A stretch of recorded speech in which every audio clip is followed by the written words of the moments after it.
আমার ব্যবহারে আশা করি বুঝতে পেরেছেন আপনি, তারপরেও তাহলে আজকে কেন করলেন আমার সাথে এটা? তারপর হ্যাঁ স্যার, ওটা হ্যাঁ ওই পিবিএক্স এ ওই মহিলা ফোন করে বলতো, যখন আমি তখন ভাবতাম হয়তো ইচ্ছে করে ওনাকে মানে একটা বদনাম করার জন্য করছে, কিন্তু এখন মনে হচ্ছে সেগুলো ভুল কিচ্ছু না। এবং স্যার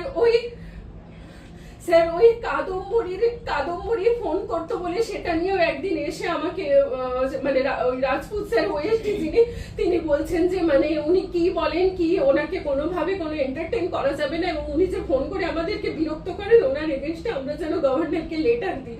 যদিও আমার সময় ফোনটা কোনোদিন আসেনি, বাকি যাদের সময় এসেছে আমি তাদের মুখ থেকে শুনেছি যে ওই মহিলা এরকম ফোন।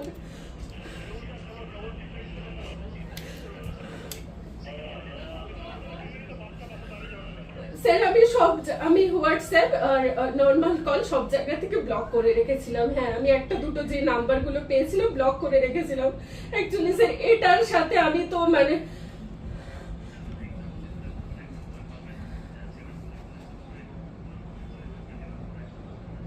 স্যার আজকে আমি যদি না প্রতিবাদ করি, দুদিন পর উনি আবার একটা মেয়ের সাথে এই জিনিস করবেন, আর আমি কন্ট্রাকচুয়াল স্টাফ বলে আমি চাকরি হারানোর ভয় কতদিন মুখ বন্ধ করে থাকবো?